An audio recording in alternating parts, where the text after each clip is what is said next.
యందు చేరవచ్చినటువంటి ప్రియులైన దేవుని పిల్లలందరికీ ప్రభును రక్షకుడైన క్రీస్తు వారి పేరట నా ప్రత్యేకమైన వందనాలు తెలియజేస్తూ ఉన్నా. అలాగే ఇంత మంచి సమయాన్ని మనందరికీ అనుగ్రహించినటువంటి తండ్రి అయినటువంటి దేవునికి, ప్రభు అయిన క్రీస్తు వారి పేరట నా కృతజ్ఞతాస్తుతులు చెల్లిస్తూ ఉన్నాను.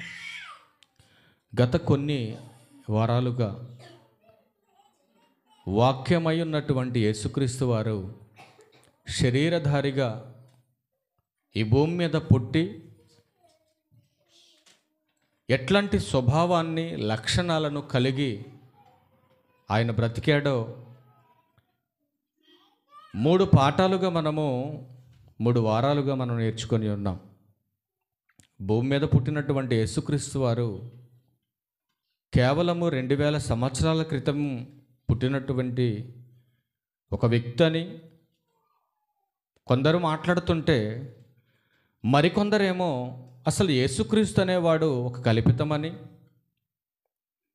కన్య గర్భము ద్వారా పుట్టలేదు, ఒక కల్పితమని ఈ సమాజం లేఖనము అర్థం కాక కొందరు బోధిస్తున్నటువంటి బోధనా విధానాన్ని బట్టి, మరికొందరు చేస్తున్నటువంటి అనేకమైనటువంటి కార్యకలాపాలను బట్టి ప్రభు ఎందుకు పుట్టాడో, పుట్టినటువంటి ఆయనలో ఉన్నటువంటి గొప్పతనం ఏంటో, ఆయన లక్షణం ఏంటో, ఆయన లక్ష్యం ఏంటో ఎరుగనటువంటి నేడున్న ఈ సమాజానికి దేవుడు ఏమని తెలియచేస్తూ ఆయన మాటలు రాయించాడో మన గ్రంథంలోకి వెళ్ళి చూడవలసినటువంటి అవసరం ఉంది. నేర్చుకొని సమాజానికి నేర్పించవలసినటువంటి బాధ్యత నేడున్నటువంటి సంఘానికి దేవుడు అప్పచెప్పాడు. కానీ ఈరోజు చాలామంది యేసుక్రీస్తు వారి యొక్క పుట్టుకను ఆధారం చేసుకొని సంబరాలు చేస్తూ సందడిలో మునిగిపోయి సంతోషపడుతున్నాం అనుకుంటున్నారే కానీ, యేసుక్రీస్తు వారు పుట్టుకతోనే నీ జీవితం ఆగిపోతే, యేసుక్రీస్తు వారి యొక్క పుట్టుకతోనే నీ సంబరం ఆగిపోతే, నీ సంతోషం నిలిచిపోతే, యేసుక్రీస్తు వారి యొక్క పునరుత్థానాన్ని గూర్చి అవగాహన లేకుండా, ఆలోచన లేకుండా ఈ సమాజంలో బ్రతికి నువ్వు చస్తే నిత్య రాజ్యానికి వారసుడవు కాలేవు. గడిచినటువంటి కొన్ని దినాలలో ఉన్నటువంటి ఆర్భాటం నేడున్న క్రైస్తవ్యానికి డిసెంబర్ 1 తారీఖు నుంచి డిసెంబర్ 25వ తారీఖు దాకా ఉన్నటువంటి ఆనందం, ఆహ్లాదం, డిసెంబర్ 20వ తారీఖు నుంచి మరలా డిసెంబర్ నెల వచ్చేంత వరకును కూడా నేడున్న విశ్వాసుల్లో కనబడట్లేదంటే, మరి వీళ్ళంతా క్రీస్తును దేనికోసం నమ్మారు, దేనికోసం మందిరానికి వస్తున్నారు, దేనికోసం క్రైస్తవులని పిలువబడుతున్నారు, మనం ఆలోచించవలసినటువంటి అవసరం ఉందండి. ఎందుకంటే క్రీస్తు పుట్టుక ఈ సమాజానికి అర్థం కాలేదు. క్రీస్తు వారి యొక్క గొప్పతనం ఈ సమాజానికి అర్థం కాలేదు. ఆయన నేర్పించినటువంటి దైవత్వపు లక్షణాలు ఈ సమాజానికి అర్థం కాలేదండి. అందుకే కేవలం ఈ జీవిత కాలం కోసమే ప్రభువుని నమ్ముకొని ప్రార్థన పేరుతో మందిరానికి వస్తున్నటువంటి కొందరిని బట్టి ఆనాడు కొరింథీ సంఘానికి పౌలు పత్రిక రాస్తూ మాట్లాడుతున్నటువంటి పరిచయ భాగంగా ఈ మాట మీరు చదవండి ఒకసారి. కొరింథీయులకు రాసిన మొదటి పత్రిక 15వ అధ్యాయం. కొరింథీయులకు రాసిన మొదటి పత్రిక 15వ అధ్యాయం 19వ వచనం. ఈ జీవిత కాలము మట్టుకే మనము క్రీస్తునందు నిరీక్షించువారమైన ఎడల మనుషులందరికంటే దౌర్భాగ్యులమయుందుము. కేవలము క్రీస్తు యొక్క పుట్టుకను ఆధారం చేసుకొని ఈ 24-25 రోజులు మాత్రమే నీ భక్తిని నువ్వు కొనసాగిస్తూ, ఏదో అత్తారింటికి అల్లుడొచ్చి వెళ్ళిపోయినట్టుగా క్రిస్మస్ రోజు మాత్రమే వచ్చి కనపడి వెళ్ళిపోతే నువ్వు క్రైస్తవుడు కాదు. నువ్వు చస్తే పరలోకానికి అంతకన్నా వెళ్ళవు. క్రీస్తును వెంబడించే క్రైస్తవుడు చేయవలసినటువంటి ఉన్నతమైనటువంటి క్రమం తెలియకుండానే క్రైస్తవులుగా పిలువబడుతుంది సంఘం. ఎట్లాంటి సంఘాన్ని బట్టి పౌలు గలతి సంఘంతో మాట్లాడుతున్నాడు. క్రమము అనుసరించేవాడు బ్రతికుంటాడు, క్రమమును అనుసరించని వాడు శవంతో సమానం. ఎట్లాంటి దౌర్భాగ్యులను గురించే గలతి సంఘానికి ఒక పత్రిక రాశాడు ఆయన. చూద్దాం ఒకసారి ఆ మాట కూడా. గలతీలకు రాసిన పత్రిక 5వ అధ్యాయం 25వ వచనం. మనము అంటున్నాడు. మనమంటే ఎవరు? మనమంటే ఎవరండి? సంఘములో చేర్చబడిన వారు. సంఘములో ఎలా చేర్చబడిన వారు? ఏదో ఆచారబద్ధంగా సాంప్రదాయబద్ధంగా సంబరాల పేరట వచ్చేవాడు కాదు మనమంటే. మనము అనగా పేతురు దగ్గరికి వెళ్ళి చూడండి. పేతురు గారితో మాట్లాడుతున్నాడు ప్రసంగంలో 2వ అధ్యాయం అపోస్తలుల కార్యం 38వ వచనం. మళ్ళీ వద్దాం ఇక్కడికి. మనమంటే ఎవరు? పేతురు. మీరు మారు మనసు పొంది పాప క్షమాపణ నిమిత్తం ప్రతివాడు యేసుక్రీస్తు నామములో బాప్తీస్నం పొందిన మనం ఎలా క్రమాన్ని అనుసరించాలి భూమి మీద? దేనిని అనుసరించి మందిరానికి రావాలి? దేనిని అనుసరించి నీ ప్రవర్తన క్రైస్తవ జీవితం ఉండాలి? అందుకే మాట్లాడుతున్నాడు గలతీ సంఘానికి పత్రిక రాస్తూ, మనము ఆత్మను అనుసరించి మనము ఇంకా బతికే ఉంటే, మనము ఆత్మను అనుసరించి ఇంకా బతికే ఉంటే మనం అనుసరించవలసింది శరీరాన్ని కాదు, ఈ లోకాన్ని కాదు. మరి దేన్ని అనుసరించాలి? ఆత్మను అనుసరించి క్రమముగా నడుచుకోవాలి. ఉందా నేడున్న క్రైస్తవ్యానికి క్రమం? ఎంత చెప్పినా మారకపోతే, ఎంత చెప్పినా వినకపోతే దేవుని ఉగ్రతకు పాలవలసిందే. ఎంత చెప్పినా మారనటువంటి కఠినమైన మానవ బ్రతుకులు మార్చడానికే కదండి నీకోసం నా కోసం పుట్టి అన్ని అవమానాలు నిందలు పడ్డాడు యేసుక్రీస్తు వారు. నీ కుటుంబంలో ఎవరికన్నా నిందొస్తే నువ్వు తట్టుకోగలవా? నీ కుటుంబంలో ఎవరికైనా అలాంటి పరిస్థితి వస్తే ఊరుకుంటావా? నీకు నాకు ఆ కష్టాలు రాకూడదనే కదా మహానుభావుడైనటువంటి యేసుక్రీస్తు ప్రభువారు నీ కోసం ప్రాణం పెట్టాడు. కష్టం విలువ తెలియకుండా ఈరోజు సంతోషంగా హ్యాపీగా సంతోషపడుతుంది క్రైస్తవ్యం. ఆలోచించండి ప్రియమైన దేవుని వారలారా. నశించిపోతుంది సమాజం, నశించిపోతుంది సమాజం. 1 తారీఖు చెబుతా, మీకు 1 తారీఖు చెబుతా. నూతన సంవత్సరం వస్తుంది కదా, ఒక కొత్త సంవత్సరం ఇస్తున్నాడు కదా దేవుడు. ఆ కొత్త సంవత్సరం ఎందుకు ఇస్తున్నాడో, నీ బతుకు ఎలా ఉందో 1 తారీఖు తెలుస్తుంది. ప్రతి ఒక్కడి బతుకు ఎలా ఉందో బైబిల్ చెప్తుంది, నేను చెప్తాం కాదు. నా బతుకైనా నీ బతుకైనా మన డేటా అంతా బయట పెట్టేది బైబుల్. ఎవడో చెప్పనక్కర్లా, బైబిల్ చెప్పాలి. నా బతుకు ఎలా ఉందో వాళ్ళింటికి వీళ్ళింటికి వాడి దగ్గరికి వీడి దగ్గరికి తిరిగితే సరిపోదు. చెప్పడేవాడు నా బ్రతుకు గురించి. నా బ్రతుకును గురించి చెప్పాలంటే బైబిల్ చెప్పాలి. అసలు యేసుక్రీస్తు వారు ఎందుకు పుట్టాడో తెలియకుండానే ఈ సమాజం ఆయన పేరట ఎంతో హంగామా చేస్తుందండి. కానీ తప్పు చేస్తుంది సమాజం, తప్పు చేస్తుంది. యేసుక్రీస్తు ప్రభువారు రక్షకుడిగా ఎందుకు పుట్టాడండి? లూకాసు వార్త 2వ అధ్యాయం 11వ వచనం. లూకాసు వార్త 2వ అధ్యాయం. దావీదు పట్టణమందు నేడు రక్షకుడు మీ కొరకు పుట్టి ఉన్నాడు. రక్షకుడు ఎందుకొరకు పుట్టి ఉన్నాడు? రక్షకుడు దేని కొరకు పుట్టాడు ఈ భూమి మీద?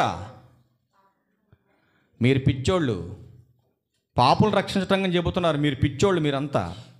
సమాజం అలా అనుకోవట్లేదు. యేసుక్రీస్తు వారు పుట్టింది నేను కొత్త బట్టలు కొనుక్కోవటానికి అనుకున్నారు కొంతమంది.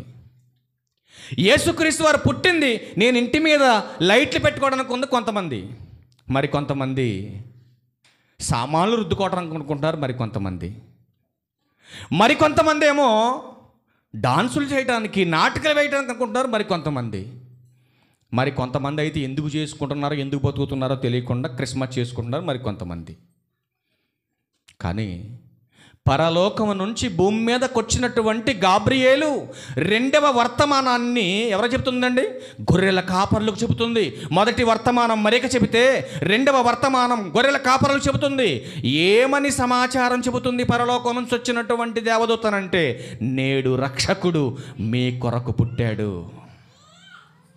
రక్షకుడు నా కొరకు ఎందుకు పుట్టాడు అనే క్వశ్చన్ను వేసుకొని బైబిల్ దగ్గరికి వెళ్ళి చూడగలిగితే మత్తయి సువార్త 1వ అధ్యాయం 21వ వచనంలో మాట్లాడుతుంది. రక్షకుడు నీ కొరకు ఎందుకు పుట్టాడో చూడండి. ఆమె ఒక కుమారుని కనును, తన ప్రజలను తన పాపముల నుండి, వారి పాపముల నుండి ఆయనే రక్షించును. అంటే మనుషుల పాపాలను తీసివేయటానికి, పాపములో ఉన్నటువంటి సమాజాన్ని రక్షించడానికే పుట్టాడు రక్షకుడు. పాపాన్ని రక్షించడానికి, పాపములో పడినటువంటి వారిని రక్షించడానికి రక్షకుడుగా యేసుక్రీస్తు వారు పుట్టినటువంటి యేసుక్రీస్తు వారి పుట్టుకను ఎలా అర్థం చేసుకుంటుందండి సమాజం? మీరు ఆలోచించండి.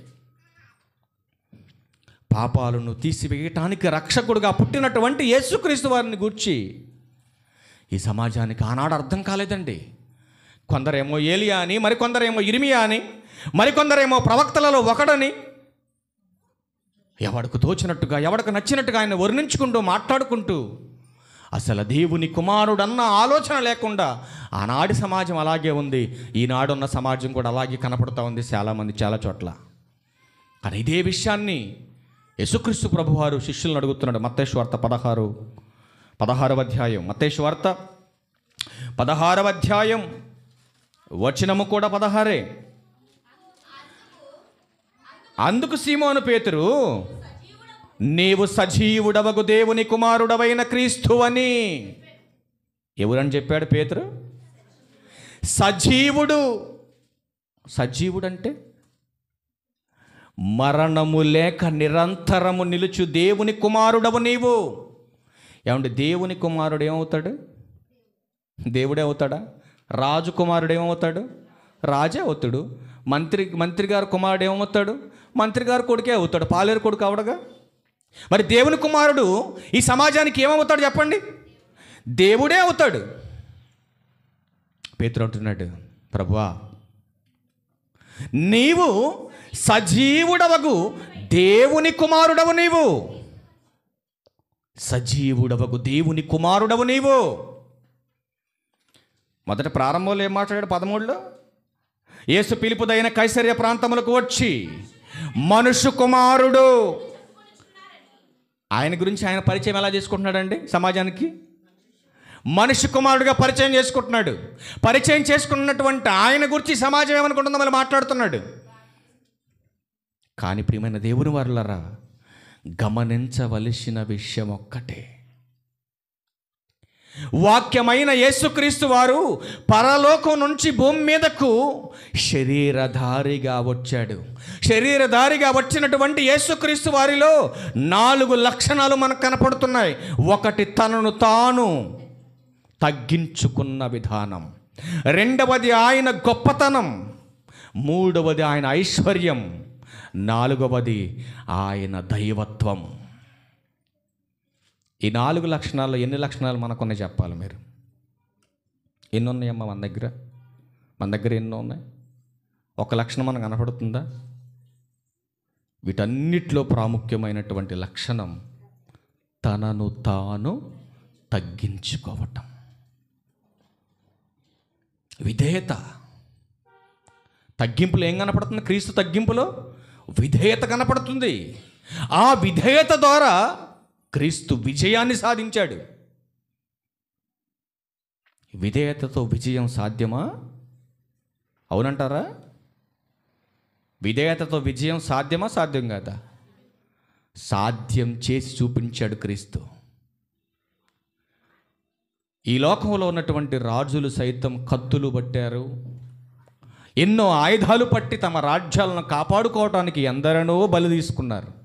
కానీ క్రీస్తు ప్రేమ సామ్రాజ్యాన్ని స్థాపించటానికి యేసుక్రీస్తు వారు ఏ ఆయుధం పట్టాడు? ఏ ఆయుధాన్ని పట్టాడండి? ప్రేమ అనే ఆయుధాన్ని పట్టాడు. ప్రేమ అనే ఆయుధం, ఈ ఆయుధం ముందు ఏది కూడా నిలవలేదు. కానీ యేసుక్రీస్తు వారిలో మరొక లక్షణం చూద్దాం. మనం ఒక లక్షణం చూద్దాం. కొలస్సీలకు రాసిన పత్రిక. శరీరధారిగా పుట్టిన క్రీస్తులోని దైవత్వం గురించి మనం చూస్తున్నాం. అందులో కొన్ని మాటలు చూసి మనం త్వరగా క్లోజ్ చేద్దాం. కొలస్సీలకు రాసిన పత్రిక 2వ అధ్యాయము 9వ వచనాన్ని చూద్దాం. ప్రియమైన దేవుని వారల, ఎలయనగా దేవత్వము యొక్క సర్వపరిపూర్ణత శరీరముగా క్రీస్తునందు నివసించుచున్నది. ఏ తత్వం క్రీస్తులో కనబడుతుంది? ఏ లక్షణం క్రీస్తులో మనకు కనపడుతుందండి? దేవత్వం అంటే పరలోకంలో ఉన్నటువంటి తత్వం. ఏ తత్వం? తండ్రి యొక్క ప్రేమతత్వం ఈ సమాజంలో కనపడుతుంది. ఈ లోకాన్ని ఎంత ప్రేమించాడో తండ్రి, తాను ప్రేమించినటువంటి ప్రేమంతా ఈ శరీరంగా కనపడుతుంది భూమి మీద. అందుకే మాట్లాడుతున్నాడు, దేవత్వం యొక్క సర్వ పరిపూర్ణత క్రీస్తు ద్వారా శరీరంగా మన ముందు కనపడుతుంది. మనం చదువుకుంటూ ఉంటాం అప్పుడప్పుడు, దేవుడు లోకమును ఎంతో ప్రేమించాడుగా. ప్రేమించినటువంటి ఆయన తన అద్వితీయ కుమారుడైన యేసుక్రీస్తును పరలోకము నుంచి శరీరధారిగా మన మధ్యలోకి పంపించాడు. ఎలా పంపించాడు? దైవత్వపు లక్షణాలు కలిగిన వాడిగా పంపించాడు. సర్వ పరిపూర్ణత కలిగిన ప్రేమతో పంపించాడు. ఏమంటే క్రీస్తు ప్రేమలో ఎక్కడైనా మనకు ఇంత లోపం కనపడుతుంది? ఎక్కడైనా? అదే మన ప్రేమ అయితే అవసరం ఉన్నంత వరకు కనపడుద్దు మన ప్రేమ. అవసరం తీరిన తర్వాత అవతల కనపడుద్దు మన ప్రేమ. కానీ క్రీస్తు ప్రేమ అది కాదండి. తనను కొట్టినా, తనను అవమానపరిచినా, తనను నిందించినా, దేహమంతా నాగటి చాళ్లవలే చీల్చినా, రక్తము ఏరులై పారుతున్నా, తన తండ్రి నిర్ణయించినటువంటి పని కడముట్టించేంత వరకును కూడా యేసుక్రీస్తు ప్రభువారు తనను దూషించిన వారిని మరలా తిరిగి ఆయన దూషించలేదు. కానీ మహానుభావుడైన యేసుక్రీస్తు ప్రభువారు ఒకే ఒక్క మాట వాడేటండి ఆ శిలువ యాగంలో, తండ్రి వీరేమి చేయుచున్నారో వీళ్ళకు తెలియదు నాయన, కాబట్టి వీళ్ళని క్షమించు. ఉందా నేడున్న క్రైస్తవ్యానికి క్షమాగుణం? ఆలోచించండి. మరొక మాట చూడండి, హెబ్రీయులకు రాసిన పత్రిక. క్రీస్తులో దైవత్వం గురించి మనం చూస్తున్నాం, దాన్నే మనసులో పెట్టుకొని చదవాలి మాటలన్నీ కూడా. హెబ్రీయులకు రాసిన పత్రిక 1వ అధ్యాయం 3-4 వచనాలు కలిసి ఉంటాయి. ప్రియమైన దేవుని వారలారా, ఆయన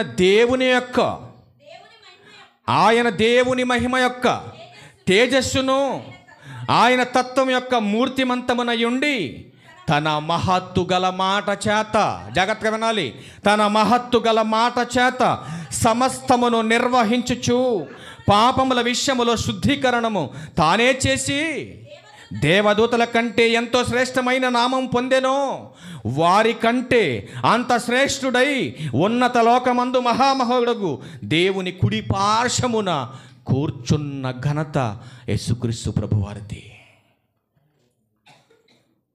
ఏం కనపడుతుంది ఈ మాటలో మనకు ఆయనలో దైవత్వం? ఈ చదివినటువంటి మాటలో క్రీస్తు వారిని గూర్చినటువంటి దైవత్వపు లక్షణం ఏం కనపడుతుంది మనకు? ఏం కనపడుతుందమ్మా? దేవుని యొక్క తేజస్సు.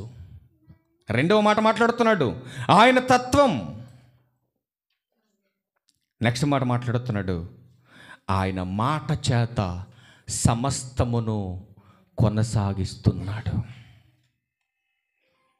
యోహాను సువార్తలో ఒక మాట ఉంటుందండి, కలిగి ఉన్నది ఏది కూడా ఆయన లేకుండా కలగలేదు. కొలస్సీలకు రాసిన పత్రిక ఒకసారి మరొక మాట చూద్దాం. 1వ అధ్యాయం 15వ వచనం చూడండి ఒకసారి. కొలస్సీలకు రాసిన పత్రిక. ఆయన చూడండి, ఆయన అంటే ఎవరు? యేసుక్రీస్తు ప్రభువారు అదృశ్యుడైనటువంటి తండ్రి స్వరూపి అయి సర్వ సృష్టికి ఆది సంభూతుడు. అంటే అర్థం ఏంటండి? ఆది సంభూతుడు అంటే అర్థం ఏంటి? ఆది నుంచి అంతము వరకు కూడా ఆయనే ఆధారం, అది అర్థం అనమాట. ఆది సంభూతుడు అంటే అర్థం ఏంటి? ఆదాము మొదలుకొని యుగ సమాప్తి వరకు కూడా ఈ సర్వ సృష్టికి ఆధారం యేసుక్రీస్తు ప్రభువారు. ఎవరిని పట్టి ఆధారభూతుడైనా, జాగ్రత్తగా మీరు ఆ కాంటెక్స్ట్ ఫాలో అవ్వాలి. ఎవరిని బట్టి? మన కంటికి కనబడకుండా ఉన్నటువంటి అదృశ్యుడైనటువంటి దేవుడు. అదృశ్యుడంటే కనబడని వాడు, దృశ్యమైన వెంటే కనబడేవి. ఇప్పుడు అదృశ్యుడెవరు? దేవుడు. దృశ్యంగా మనకు కనపడుతుంది ఎవరు? ప్రతిబింబంగా యేసుక్రీస్తు ప్రభువారు. అంటే పరలోకం నుంచి భూమి మీదకు వచ్చినటువంటి యేసుక్రీస్తు వారిలో మనకేం కనపడుతుందండి? దైవత్వం కనపడుతుంది. దైవత్వం కనపడుతుంది. యోహాను గారు రాసిన మొదటి పత్రిక, యోహాను గారు రాసిన మొదటి పత్రిక 3వ అధ్యాయం, యోహాను గారు రాసిన మొదటి పత్రిక 3వ అధ్యాయం 20వ వచనం. 19, 20 కలిసి ఉంటాయి, దాన్ని బట్టి మనం కిందకి వెళ్దాం. దేవుడు మన హృదయముల కంటే అధికుడై సమస్తమును ఎరిగి ఉన్నాడు. చాలండి. దేవుడు అందరి హృదయాలను ఎరిగినవాడు. ఇది ఎవరిని కూర్చున్న మాట? యేసుక్రీస్తు వారదా దేవుందా? దేవుందా యేసుక్రీస్తు వారదా? ఇది దేవుని మాట. యేసుక్రీస్తు వారిని గురించి కూడా చూద్దాం ఒకసారి. యోహాను సువార్త 2వ అధ్యాయం యోహాను సువార్త 2వ అధ్యాయం 24వ వచనం చూడండి. అయితే యేసు అందరినీ ఎరిగినవాడు గనుక. చూసారా? దేవునిలో ఉన్నటువంటి లక్షణం ఎవరిలో కనపడుతుంది మనకి? యేసుక్రీస్తు వారిలో కనపడుతుంది. మరి దేవునిలో ఉన్నటువంటి లక్షణాలు మరి దేవుని కుమారుల్లో ఉంటేనే కదండి దేవుడు అంటానికి అర్హత ఉండేది. అవునా కాదా? అవునంటారా కాదంటారా? దేవుని కుమారుడని పిలువబడినంత మాత్రాన సరిపోదు. మరి సరిపోయేలా ఏముండాలంటే తండ్రిలో ఏదైతే ఉందో కుమారుల్లో కూడా అదే లక్షణాలు ఉండాలన్నమాట. అందుకే తండ్రి అందరినీ ఎరిగినవాడు. కుమారుడు గురించి కూడా చూడండి ఎంత బాగుంది మాట. అయితే యేసు అందరినీ ఎరిగినవాడు కనుక ఆయన తన్ను వారి వశము చేసుకొనలేదు. ఎవరి వశం చేసుకోలేదు? ఎవరైతే పట్టుకుందామని గోతకాడ నక్కల్లా తిరుగుతున్నారో వాళ్ళకి ఈయన సరెండర్ అవ్వలేదు. ఎందుకు అవ్వలేదు? ఇప్పుడు ఇక్కడ ఇంతమంది కూర్చున్నారు ఇక్కడ. ఎవరి హృదయంలో ఏ ఆలోచనతో వచ్చి ఇక్కడ కూర్చున్నారో మీ పక్కన వాళ్ళకి తెలుసా? పోనీ నాకేమని తెలుసా? పోనీ భూమి మీద ఎవరికైనా తెలుసా? తెలుసండి? ఎవరికైనా తెలుసా? ఎవడన్నా తెలుసా అని మీ ముందుకు వస్తే షటాప్ నోరు మూసుకొని అవతలకు బొమ్మని చెప్పండి. ఎందుకంటే నా హృదయంలో ఏమనుకుంటున్నానో నాకు నా ప్రభువు తప్ప ఈ భూమి మీద ఏ పిచ్చోడికి తెలియదు. తెలుసా ఎవరికైనా? తెలుసని ఎవరికైనా తెలిస్తే మీకు ఎవరైనా చెప్తే మీకు నా ఫోన్ నెంబర్ ఇవ్వండి, ఆడుతూ నేను మాట్లాడతా. ఎందుకంటే ఎవడికి తెలియదు ఎవడి హృదయంలో ఏముందో. కానీ కొన్ని సమయాల్లో మనం పిచ్చి మాటలు నమ్మి మోసపోతూ ఉంటాం మనం. అందుకే మోసపోవద్దని దేవుడు చెప్తున్నాడు. ఇక్కడ యేసుక్రీస్తు ప్రభువారు ఏం సమాచారాన్ని తెలియజేస్తున్నా చూడగలిగితే ఆయన మనుషుని ఆంతర్యమును ఎరిగినవాడు. ఎవరంటేనా? మనుషుల ఆంతర్యాన్ని ఎరిగినవాడు. ఇప్పుడు నువ్వు యేసుక్రీస్తు గురించి ఏం ఆలోచన కలిగి ఉన్నావో, లోకం మీద ఏం ఆలోచన కలిగి ఉన్నావో, నీ భర్త మీద ఏ ఆలోచనతో ఉన్నావో, నీ భార్య మీద ఏ ఆలోచనతో ఉన్నావో, ఈ లోకంలో ఉన్న వారి మీద ఏ ఆలోచనతో ఉన్నావో యేసుక్రీస్తు వారికి స్పష్టంగా తెలుసు. కానీ కింద ఆశ్చర్యకరమైన మాటను చూడండి 25లో. కనుక ఎవడును మనుషుని గూర్చి నీ గురించి చెప్పాలి. పక్కనోడికి నీ గురించి ఎట్లా అనుకుంటుంది, వాడు నీ గురించి ఎలా అనుకుంటున్నాడు, వాడు నీ గురించి ఎలా మాట్లాడుతున్నాడు, నువ్వు చెప్పాలి వెళ్ళి వేరే వాడికి. యేసుక్రీస్తుకి వారు చెప్పనక్కర్లేదు. ఎందుకంటే పక్కనే ఉన్నాడు ఇస్కరియోతు యోధ. అవునా?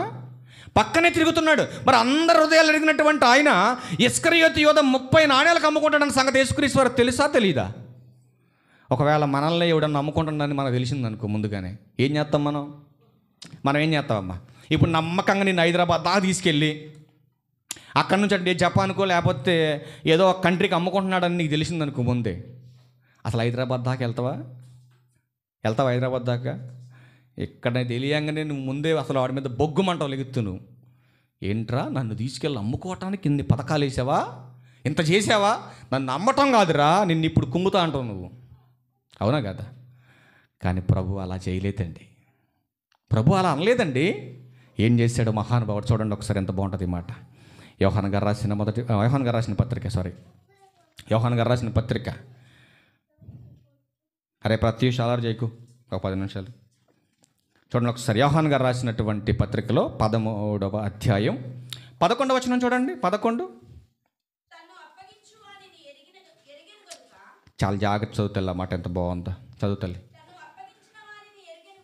తన్ను అప్పగించు వారిని యేసు ఎరిగెను గనుక మీలో అందరూ పవిత్రులు కారని ఆయన 12 మంది శిష్యులకు చెప్పాడు. జాగ్రత్తగా విందాం ఈ మాట. అందరు కలిసి భోజనానికి కూర్చున్నప్పుడు ప్రభు ఇకనైనా మారతాడేమో అని ఒక చిన్న అవకాశాన్ని కల్పించి 12 మంది శిష్యులు కూర్చున్నప్పుడు ఒక మాట అంటున్నాడు యేసుక్రీస్తు ప్రభువారు. మీరు అందరూ పరిశుద్ధులు కాదు, ఒకడు దరిద్రుడు ఉన్నాడు మీలో అన్నాడు యేసుక్రీస్తు ప్రభువారు. ఏ ప్రభువా, ఎందుకు దరిద్రుడు అంటే ఆడు నన్ను నమ్ముకుంటున్నాడని ప్రభువారు ఫైనల్ చేసి చెప్పాడు. చెబితే పేతురు గారు కొద్దిగా ఆవేశం ఎక్కువగా, తొందరపాటు ఎక్కువ కదా, వచ్చి అన్నాడు, ప్రభువా నేనా అన్నాడు. ప్రభు దగ్గర ప్రభువా నేనా అన్నాడు. నువ్వు కాదురా అయ్యా, ఒకడు ఉన్నాడు. 18 వచ్చినావు. మిమ్మల్ని అందరిని గురించి నేను చెప్పలేదు. చూశారండి, పేతురు ఎప్పుడైతే తొందరపడి ప్రభువా నేనా అని పేతురు, యోహాను నేనా ప్రభువా, ఆంధ్రే వచ్చి నేనా ప్రభువా, ఒకళ్ళొకళ్ళు అంటా ఉంటే ప్రభు అంటున్నాడు, మిమ్మల్ని అందరిని గురించి నేను చెప్పట్లేదు, నేను ఏర్పరచుకొనిన వారిని ఎరుగుదును కానీ నాతో కూడా భోజనము చేయవాడు నాకు విరోధముగా తన మడబెత్తును. అబ్బా, తనతో పాటే కూర్చొని, తనతోనే భోజనం చేసి, తనతోనే తిరిగి, తనతోనే పడుకొని, తనతోనే ఉండి, తనను తీసుకెళ్ళి అక్రమకారుల చేతిలో ఆయన్ని బలివ్వటానికి, అవమానపరచడానికి, నిందించడానికి, ప్రభువును అమ్ముకోవటానికి తన చుట్టూ తిరుగుతున్నా కూడా ప్రభు ఒక్క మాట కూడా అనలేదండి, ఒక్క మాట కూడా.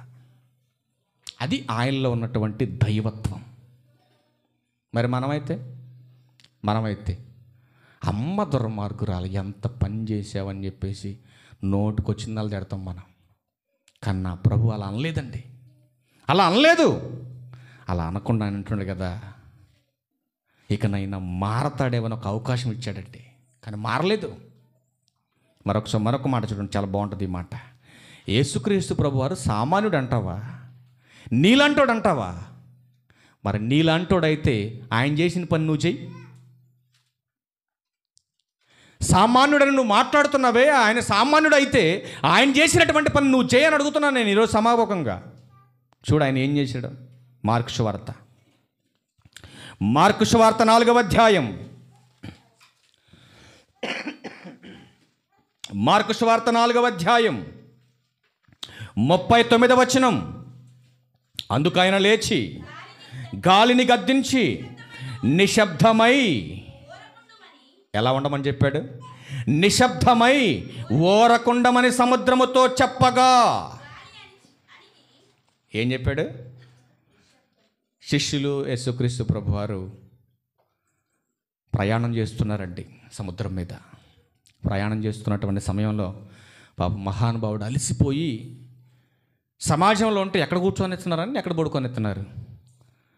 ఇదిగో నా కాలు స్వస్థపరచు, నా చేయి స్వస్థపరచు, నా రోగాన్ని తగ్గించు, అది చేయి ఇది చేయి అని చెప్పేసి ఆయన మీద పడిపోతున్నారు, తినడానికి కూడా సమయం ఇవ్వకుండా.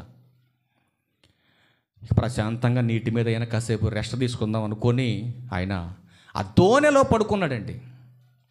పడుకున్న సమయంలో సముద్రం మీద ఒక తుఫాను వచ్చింది, ఒక పెద్ద అలజడి వచ్చేసింది సముద్రం మీదకి. ఆ అలజడి, ఆ తుఫాన్ రాగానే శిష్యులంతా కూడా గజగజలాడుతూ వణికిపోతున్నటువంటి సమయంలో పైన 38 దగ్గర నుంచి రండి, బాగుంటుంది అన్నమాట. ఆయన దోణి అరమరమున తలగడ మీద తల వాల్చుకొని నిద్రించుచుండెను. వారు ఆయనను లేపి, బోధకుడా మేము నశించిపోవచ్చున్నాము. చూశారండి ఏమడుగుతున్నారు ప్రభువుని, నీకు చింత లేదా హాయి పడుకొని నిద్రపోతాను, మేము చావు దగ్గర ఏమి ఇక్కడ, నువ్వేందయ్యి నిద్రపోతామని చెబితే అందుకు ఆయన లేచి, ఎందుకు లేచాడు? మేము చచ్చిపోతున్నాం, తుఫాన్ వస్తుంది, నీకు చింత లేదని ప్రభువారిని క్వశ్చన్ చేశారు. వీళ్ళు లేపారు, ఆయన్ని నిద్ర లేపారు. నిద్ర లేచినటువంటి ఆయన లేచి ఆయన అంటున్నాడు, గాలిని గద్దించి నిశ్శబ్దమై ఊరకుండమని సముద్రముతో చెప్పగా గాలి అణిగి మిక్కిలి నిమ్మలమాయెను.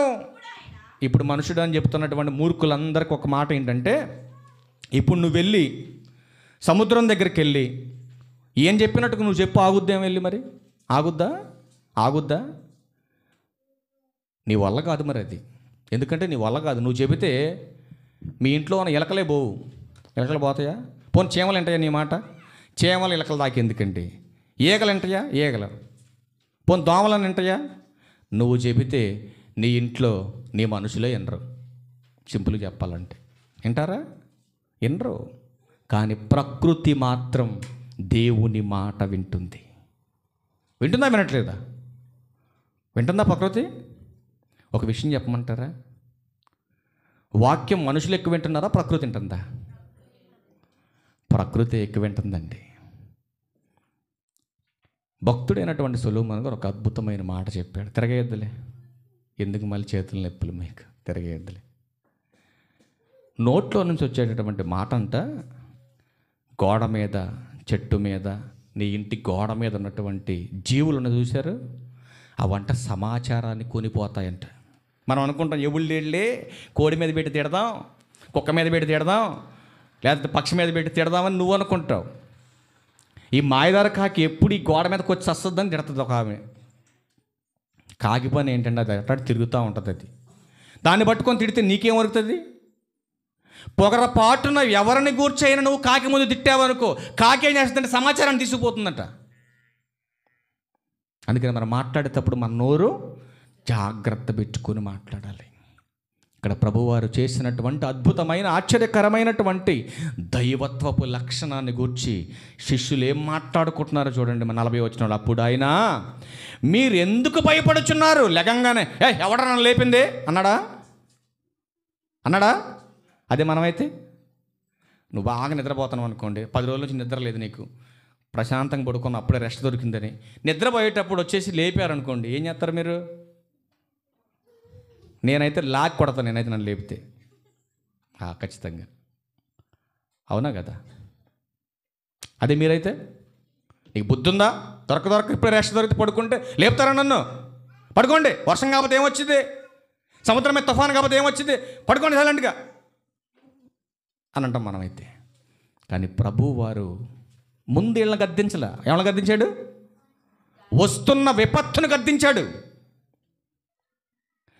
అసలు యేసుక్రీస్తు వారు ఉన్నారని తెలిసి విపత్తు ఎందుకు వచ్చింది?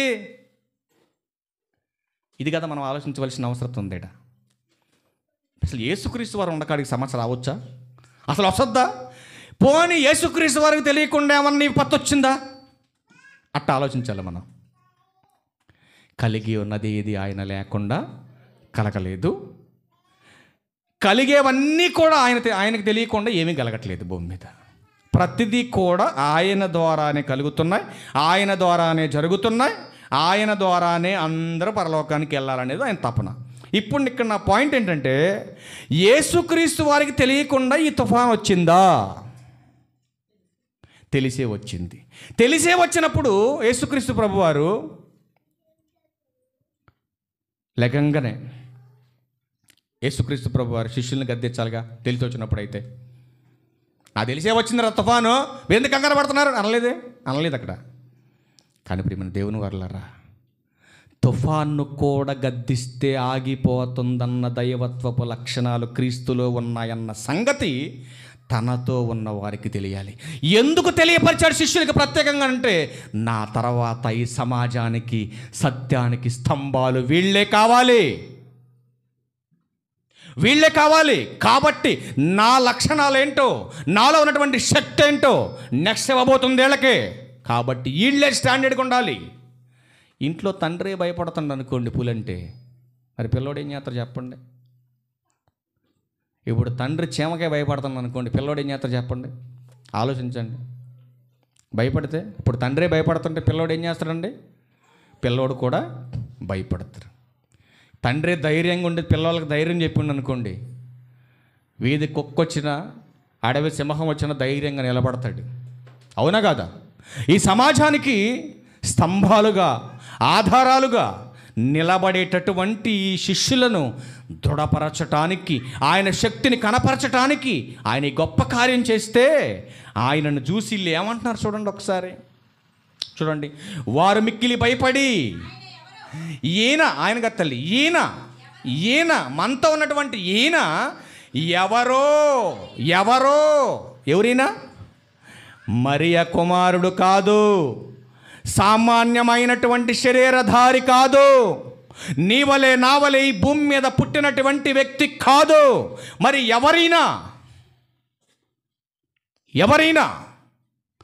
సాక్షాత్తు జీవం కలిగిన దేవుని కుమారుడు, సాక్షాత్తు జీవం కలిగిన దేవుని కుమారుడు. ఈయనకు గాలియు సముద్రమును లోబడుచున్నవని ఒకరితో ఒకరు చెప్పుకున్నారు.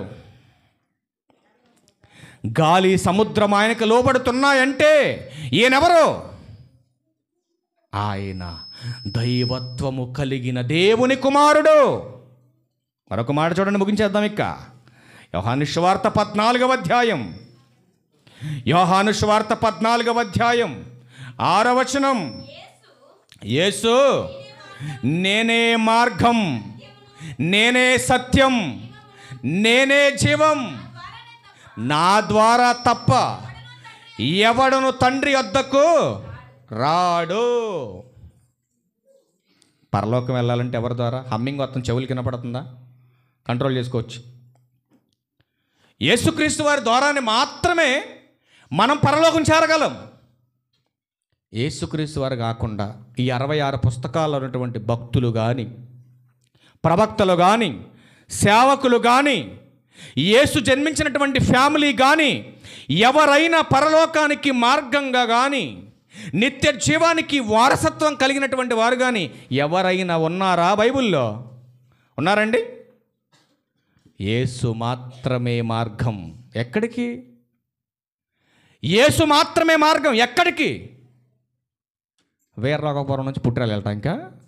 మరి ఎక్కడికండి మార్గం? ఆయన ఎన్నిసార్లు చదువుకొని ఉంటారు? యేసు నేనే మార్గం, నేనే సత్యం, నేనే జీవం. ఇప్పుడు ఎక్కడికి మార్గం? ఏది సత్యం? ఎవరికి జీవం? ఈ క్వశ్చన్లు వేసుకోవాలి మనం. గుడ్డెది చేయలేబట్టి చదువుకుని పోతే అవ్వదు. అందుకనే 14 ఏళ్ళు అయినా కానీ ఇంకా నాకు తెలిసి అయితే 1% చదువుకోవాలి. ఇంకా బైబిల్ నేర్చుకోవాలి. నేను ఇంకా 14 ఏళ్ళ నుంచి చదువుతానని అర్థం కావట్లే. ఇంకా నేర్చుకోవాలని మోకాళ్ళు వేసి ప్రార్థన చేసి జ్ఞానం ఏమని అడుగుతున్న దేవుడు ఎందుకో ఇంకా వెనకాడుతాడు అనిపిస్తుంది నాకు నేర్చుకోవటానికి. నేనే మార్గం. ఎక్కడికి మార్గం? భూమి మీద నుంచి తండ్రి వద్దకు చేర్చటానికి ఆయనే మార్గం. ఆ మార్గంలో ఏది సత్యం? సత్యమైనది ఒక్కటే, కానీ సత్యానికి భిన్నమైన బోధ జరుగుతుంది సమాజంలో. సత్యానికి భిన్నమైన బోధ జరుగుతుంది. సత్యాన్ని అడ్డగించే బోధ విస్తారంగా జరుగుతుంది భూమి మీద. ఆయన మార్గంలో ఉంటే సరిపోదు, సత్యాన్ని అనుసరించాలి. సత్యాన్ని అనుసరిస్తున్నటువంటి నీకు నిత్య జీవం వస్తుంది. అంటే నిత్య జీవాన్ని ఇవ్వగలిగేది యేసుక్రీస్తు వారు అయినప్పుడు, ఆ యేసుక్రీస్తునందు విశ్వాసం ఉంచిన వాడు నశింపక నిత్య జీవం పొందుట కొరకే దేవుడు యేసుక్రీస్తు వారిని లోకానికి పంపించాడన్నమాట. మరొక తత్వం చూడండి, ఆయనలో మరొక తత్వం ఉంది. ఆయన ఈరోజు ఎవరైనా చనిపోతే మనం ఏం చేస్తామని చనిపోయిన వ్యక్తిని తీసుకెళ్ళి పాతి పెట్టేస్తాం. పాతి పెట్టిన వ్యక్తిని నేను ప్రేమిస్తున్నాను చేతులు ఎత్తండి ఎవరైనా ఉంటే. పాతి పెట్టినటువంటి వ్యక్తిని నేను ఇంకా ప్రేమిస్తున్నానండి, ఇంక మర్చిపోలేదండి, నేను ఇంకా ప్రేమిస్తున్నాను చేతులు ఎత్తండి ఎవరైనా ఉంటే. ఉన్నారు ఎవరైనా? ఉండరు. మహా అయితే ఒక వారం ప్రేమిస్తావు, ఒక నెల ప్రేమిస్తావు, ఇంకా ప్రేమిస్తే సంవత్సరం ప్రేమిస్తావు, ఆ తర్వాత మర్చిపోతాం. కానీ బ్రతికి నా క్రీస్తు కోసం బ్రతికి, చచ్చి నా క్రీస్తు కోసమే నువ్వు చస్తే, నువ్వు చనిపోయిన తర్వాత కూడా నిన్ను ప్రేమించేటటువంటి తండ్రి నీకు నాకున్నందుకు మనం గర్వపడాలండి ఈ భూమి మీద. ఈ శరీరాన్ని ఇచ్చినటువంటి ఈ లోకపు తల్లిదండ్రులు 1 సంవత్సరం తర్వాత నిన్ను మర్చిపోతారు. కానీ ప్రియమైన దేవుని వారులారా, బ్రతుకునిచ్చి బ్రతికిస్తున్నటువంటి దేవుడు మాత్రం ఆయన కోసం బ్రతికి నువ్వు చచ్చిపోతే, నువ్వు చచ్చిపోయిన తర్వాత కూడా నీ పరలోకపు తండ్రి క్రీస్తు ద్వారా నీకు పునరుత్థానం అనేటటువంటి బలాన్నిచ్చి ఈ భూగర్భంలో నుంచి నిన్ను బయటికి లేపి ఆయన నిన్ను నిత్య రాజ్యములోకి చేర్చుకుంటానని ఒక మాట చెబుతున్నాడు క్రీస్తు ద్వారా. ఒకసారి చూడండి అన్నమాట, ఎంత బాగుందో, చాలా బాగుంటుంది అన్నమాట. యోహాను గారు రాసిన పత్రికలో, యోహాను గారు రాసినటువంటి సువార్త, యోహాను సువార్త 11వ అధ్యాయం, యోహాను సువార్త 11వ అధ్యాయం 25వ వచనం. అందుకు యేసు పునరుత్థానమును జీవమును నేనే అన్నాడా? నేనే అన్నాడా? అంటే పునరుత్థానం కావాలంటే మనం ఎవరిని అనుసరించాలి? యేసుక్రీస్తుని అనుసరించాలి. అందుకు యేసు పునరుత్థానమును జీవమును నేనే, నా యందు విశ్వాసముంచువాడు చనిపోయినను బ్రతుకును. ఎంత బాగుంది చూడండి మాట. ఎప్పుడు విశ్వాసం ఉంచాలంట? బ్రతికి నాయందు విశ్వాసముంచువాడు, బ్రతికి నాయందు విశ్వాసముంచువాడు చనిపోయినా తిరిగి నేను బ్రతికిస్తాను వాళ్ళని. ఏది కావాలా మనకి? తిరిగి బ్రతుకు కావాలా? తిరగనటువంటి బ్రతుకు కావాలా? తిరిగి లేచే బ్రతుకు కావాలన్న చేతులు ఎత్తండి. ఎంతమంది ఉన్నారు చూద్దాం ఒకసారి. ఎంతమందికి కావాలి తిరిగి మళ్ళీ లేచే బ్రతుకు? నాకైతే ఖచ్చితంగా కావాలి. ఎందుకంటే నేను పరలోకపు తండ్రిని చూడాలని చాలా ఆశ కలిగి ఉన్నా. ప్రభువుని చూడాలి, తండ్రిని చూడాలి. ఎందుకంటే వాళ్ళు నిత్యత్వంలో ఉన్నారు. ఈ రక్త మాంసాలు కలిగి నేను చూడలేను. ఏ నరుడు భూమి మీద దేవుణ్ణి చూడలేదు, కాబట్టి మనం కూడా చూడలేం. మనం చచ్చిపోతేనే నిత్య జీవానికి వారసత్వాన్ని ఇక్కడ సంపాదిస్తేనే పరలోకపు తండ్రిని చూడగలం. తండ్రిని చూడాలని ఆశ మీకు ఉంటే పునరుత్థాన బలాన్ని పొందుకోవాలి మనం. ఈ పునరుత్థాన బలాన్ని మనకివ్వగలిగినటువంటి యేసుక్రీస్తు వారు ఈ సమాజానికి ఎలా ఉన్నాడో ఒకసారి మీరు చూడగలిగితే, రోమీయులకు రాసిన పత్రిక 9వ అధ్యాయం 5వ వచనం చూడండి. శరీరమును బట్టి చూడండి, పితరులు వీరివారు, శరీరమును బట్టి క్రీస్తు వీరిలో పుట్టెను, ఈయన సర్వాధికారి అయిన దేవుడయ్యుండి. ఏవైనాడు యేసుక్రీస్తు వారు? సర్వానికి అధికారి. ఈ అధికారి అయినటువంటి యేసుక్రీస్తు ప్రభువారు నిత్యము స్తోత్రార్హుడై ఉన్నాడు. ఇంకొక మాట చూద్దాం ప్రియమైన దేవుని వారలారా, ఇంకొక మాట ప్రవచనం చూద్దాం ఒకసారి. యెషయా గ్రంథం 9వ అధ్యాయం, యెషయా గ్రంథం 9వ అధ్యాయం 6వ వచనం. ఏలయనగా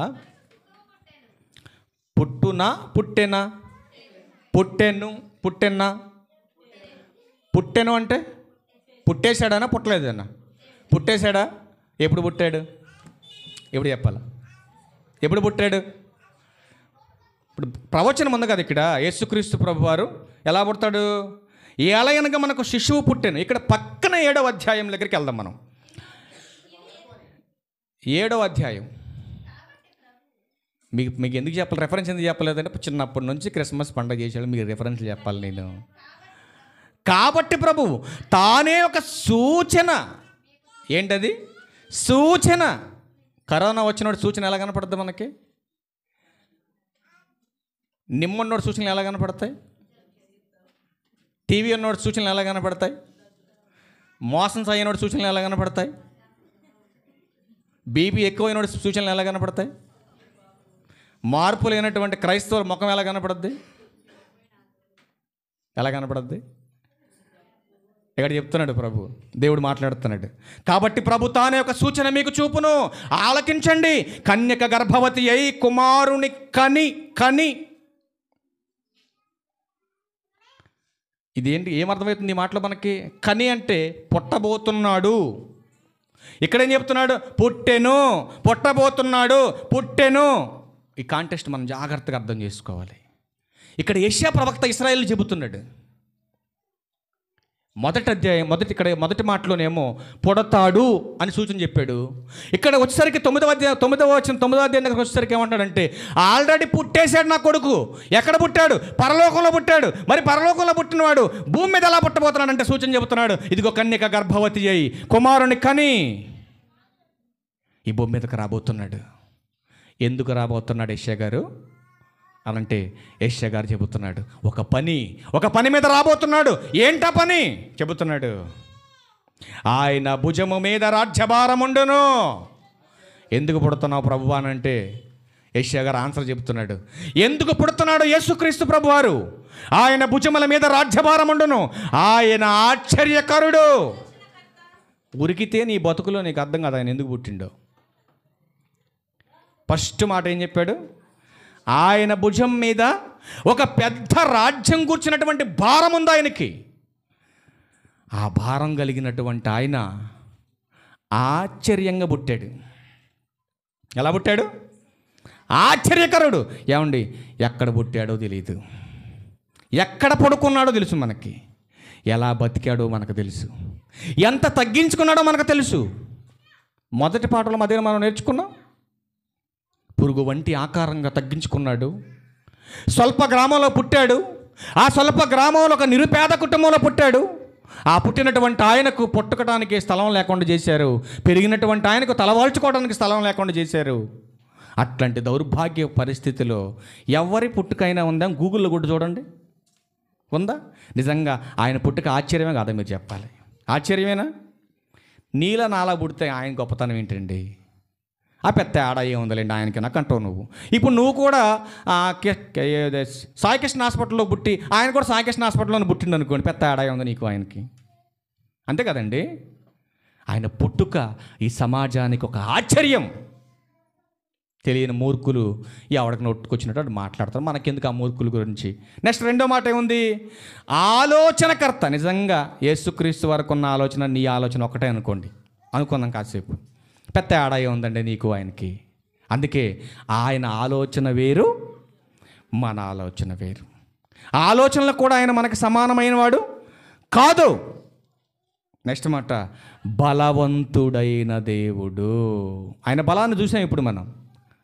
నిద్ర నుంచి లేచాడు, సముద్రాన్ని గాలిని గద్దించాడు, నిశ్శబ్దంగా నోరు మూసుకొని ఇంకంతే ప్రకృతి అంతా. ఆయన ఎంత బలవంతుడంటే మృతులను సైతం లేవనెత్తగలిగిన శక్తిమంతుడు, వ్యాధులను సైతం తగ్గించగలిగిన వాడు, ప్రతి సమస్యకు సొల్యూషన్ దొరికేటటువంటి గొప్ప వ్యక్తి యేసుక్రీస్తు ప్రభువారు. నెక్స్ట్ మాట చెబుతున్నాడు, నిత్యుడగు తండ్రి. కేవలం 2000 సంవత్సరాల క్రితం పుట్టి 33.5 సంవత్సరాలు భూమి మీద బతికి వెళ్ళిపోయాడండి ఆయన. ఇక అంతే, ఆయన జీవితం చాలా చిన్నది. నాతో పోల్చుకున్న చిన్నోడండి యేసుక్రీస్తు ప్రభువారు అని చీపుగా మాకు. ఆయన ఈ సృష్టికి ఆది సంభూతుడు. ఆదాము మొదలుకొని యుగ సమాప్తి వరకు సదాకాలం మనతోనే ఉండేటటువంటి వ్యక్తి వాక్యంగా ఉన్నాడు ఈరోజు మన మధ్య. నెక్స్ట్ మాట, సమాధానకర్తయగు అధిపతి. దేనికి ఆయన కర్త? సమాధానం. ఎవరితో సమాధానం? సమాధానము లేనటువంటి సమాజాన్ని తండ్రితో సమాధానపరచటానికి మన కోసం సమాధి చేయబడ్డాడు ప్రభు అయిన క్రీస్తు వారు. సంగమా, మీకుందా ఈ సమాధానం? ఒక్కసారి ఆలోచించండి. సమాధిలోకి వెళ్ళేలోపు మన తోటి వారితో మనం సమాధాన పడాలి కదండి. సమాధాన పడకుండా నువ్వు సమాధిలోకి వెళ్ళిపోతే పరలోకం పోతుంది కదండి. ఆలోచించండి. మీ అందరికీ ఒక గొప్ప వాగ్దానం ఏంటంటే 31st నైట్ అలా అని చెప్పేసి దొంగల్లాగా మీరు మానొద్దు. 31st నైట్ మేము ముందే చెప్తున్నా మీకు, మీరు దొంగల్లాగా మానొద్దు. 31st నైట్ ఒకటే చెప్తున్నా, అత్తలైనా కోడళ్ళైనా తోబుట్టులైనా ఎవరైనా సరే 31st నైట్ వచ్చిన తర్వాత ఒకటే చెప్తున్నా, కేక్ కట్ చేయించిన తర్వాత ప్రతి ఒక్కరి చేతులు పట్టుకొని ఏం చెప్పాలి? సమాధానకరమైనటువంటి హ్యాపీ న్యూ చెప్పాలి. మీరు వాంబి నిజంగానే పట్టిస్తారని చెప్పేసి, అసలు ఈ మాయదారది అంటే నాకు నచ్చదో, దీని ఎమ్మడ కూర్చునే పట్టిస్తారని అక్కడ కూర్చున్నావు, నువ్వు అక్కడ కూర్చున్నా ఆ లిటరామని పట్టిస్తా ముందే. అర్థమైందా మీకు? ముందే చెప్తున్నా మీకు, అత్తలారా జాగ్రత్త, కోడళ్ళారా జాగ్రత్త. మీకోసం ప్రత్యేకమైన సందేశం ఒకరోజు వీడియో వేసి చూపించాలనుకొని ఆశపడుతున్నాం మేము. వాళ్ళ కోసం ఒకటి. రెండవది తల్లిదండ్రులు పిల్లలు, వీళ్ళ గురించి ఒక ప్రత్యేకమైన క్లాస్ కూడా ఏర్పాటు చేయడం జరుగుతుంది. ప్రాముఖ్యంగా మీ కుటుంబం బాగుంటే మీ భవిష్యత్తు బాగుంటుంది. మీ కుటుంబాలు బాగాలేకుండా మీరు ఎక్కడికి వచ్చి కూర్చున్నా మీకు ఒరిగేది ఏం లేదు. ఒక గొప్ప వాగ్దానం ఏంటంటే 31st నైట్, ఇదిగో దేవా మా అందరి కోసం మరొక నూతన దినాన్ని మాకు ఇస్తున్నావు కదా. ఈ 365 రోజుల కాలంలో నీకు నచ్చనటువంటి దౌర్భాగ్యపు క్రియ ఏదైనా ఉంటే ఈ రాత్రి దాన్ని నేను విడిచేసుకుంటున్నాను. విడిచిపెట్టి అదిగో నూతన సంవత్సరంలోకి ప్రవేశం ఆహ్వానం పలికావు కాబట్టి అది అందులోకి మేము సిద్ధంగా ఉన్నాం. కాబట్టి ప్రభువా ఇదిగో ఇదంతా ఈ దరిద్రానంతా వదిలేస్తున్నాను, ఈ పాత రోత జీవితాన్ని వదిలేస్తున్నాను, ఇదిగో నూతనమైనటువంటి జీవితాన్ని ఆహ్వానిస్తున్నాను నా కుటుంబంలోకి. ఇప్పుడు మనం రాస్తూ ఉంటాం 2024 ఏంటది 2024 ఏదో చెప్తారు కండి, మొత్తంలో రాస్తారు కదా. నిన్న ఒకటి వీడియో పెట్టాడు ఫేస్బుక్లో, 2024 నెంబర్ కాడ 2 అట్టే ఉంది, 4 వెళ్ళిపోతూ ఉంటే ఏడ్చుకుంటూ వెళ్ళిపోతుండండి పాప. మరో నా 24 కూడా 25 నవ్వుకుంటూ వస్తున్నాడు. మనం ఎప్పుడైనా మీరు ఆలోచించండి, పుట్టినప్పుడు నవ్వుతాం, చచ్చినప్పుడు ఏం చేస్తాం, ఏడుస్తాం. కానీ దేవుడు మాత్రం అది చూడ్డు. ఎప్పుడైతే తన భక్తులు మరణిస్తారో దేవుడు పండగ చేసుకుంటాడు. మరణం అంత పండగ ఆయనకి. ఎందుకంటే ఎంత త్వరగా మనం మారి చనిపోతే దేవుడు అంత ఆనందపడతాడండి. అదొక ఆశీర్వాదంగా మనం భావించాలి. కానీ 31st నైట్ మాత్రం మీరందరూ చక్కగా 10:30 కల్లా ముస్తాబై వస్తే 12:30 కల్లా క్లోజ్ చేసి ఒక సంతోషకరమైనటువంటి విషయాన్ని మనం నేర్చుకొని ముందుకెళ్దాం. పాత బలహీనతలతో కొత్త సంవత్సరమా, పాత బలహీనతలతో కొత్త సంవత్సరమా? వద్దు వద్దు, అదే నేర్చుకుందాం మనం. పాత బలహీనతలతో కొత్త సంవత్సరం మాకు వద్దు. ఇప్పుడు ఒక చిన్న ఎగ్జాంపుల్ చెప్పేసి క్లోజ్ చేస్తాను నేను. ఇప్పుడు కొత్త సంవత్సరం వస్తుందని కొత్త బట్టలు కొంటామా, లేదంటే పాత వస్త్రమే చినిగిపోయిందని కొత్త గుడ్డ ముక్క తెచ్చుకుని దానికి మాస్క్ వేసుకొని తొడుక్కుంటాం? ఒకసారి నువ్వు ఆలోచించు. ఏమ్మా, అసలు మాస్కులు వేసే బతుకుందా ఇప్పుడు ఈ రోజుల్లో? మాస్కులు తొడిగే బతుకుందా? లేదు. పండగ వస్తుందంటే కొత్త బట్టలు, పుట్టినరోజు వచ్చిందంటే కొత్త బట్టలు, ఏదైనా ఫంక్షన్ జరిగిందంటే కొత్త బట్టలు. అన్ని బట్టలు మార్చుకునే మనం మన బ్రతుకు ఎందుకు మార్చుకోం? ఒకసారి ఆలోచించండి. దేవుడు నీ కోసం నా కోసం ఆయన మనల్ని ప్రేమించి మరొక నూతన సంవత్సరాన్ని మనకు బహుకరించబోతున్నాడు మరొక 4 రోజుల్లో. ఈ 4 రోజుల్లో నువ్వు మోకరించి ఒక్కటే నిర్ణయం తీసుకోవాలి. దేవా, ఇప్పటి వరకు నాకు తెలుసో తెలియకో నాకు నచ్చనటువంటి క్రియలు చేసి నిన్ను దుఃఖపెట్టాను, అయినా కూడా నన్ను ప్రేమించి మరొక సంవత్సరాన్ని నాకు ఇవ్వబోతున్నావు. ఆ సంవత్సరంలోకి నేను ప్రవేశించాలంటే నీ కృప నాకు అవసరం. నేను బ్రతుకు కాలం అంతా హ్యాపీగా ఉండాలంటే నీ కృప నాకు అవసరం. కాబట్టి ఎవడో రాసినటువంటి మాటలు, ఎవడో ప్రింట్ చేసిన మాటలు, డబ్బులకి ఆడుకొనుక్కొచ్చి డబ్బులకి మీకు అమ్ముకొని మీరు తీసేసి నీ రాకపోకలయ్యింది యెహోవా నేను కాపాడినని ఒకడికి వచ్చిందండి వాగ్దానం. అది తీసుకున్నాడు, చర్చ అయిపోయింది, బయలుదేరి వస్తుంటే లారీ కొట్టింది, చచ్చిపోయాడు. జేబులోనే ఉందిగా వాగ్దానం, చచ్చిపోయాడు ఏంటి? ఇది ఆధారం చేసుకున్నటువంటి కొంతమంది అజ్ఞానులు, బయట ఉన్న మూర్ఖులు, దేవుడు నీ రాకపోకల ఎందుకు కాపాడతాడని వాగ్దానం తీసుకొని వస్తున్నోడికి లారీ ఎందుకు గుద్దింది అంటే మీ దేవుడు కల్పితం అని బయట ఉన్న పిచ్చోళ్ళు మాట్లాడుతున్నారు. వాగ్దానం పేపర్లోనో పైసల్లోనో ఉంటే సరిపోదు, హృదయంలో ఉండాలి. ఎలా ఉండాలో 31st నైట్ మనం నేర్చుకుందాం. ఆసక్తి కలిగి సమయానుకూలంగా రండి. మీ యొక్క జీవితాలను దేవుడు ఎల్లప్పుడూ సంతోషంగా హ్యాపీగా ఉంచాలని ప్రభు పేరట మీకు మనవి చేస్తూ ఈ నా మాటలు ముగిస్తాను. అందరికీ వందనాలు. Thank you.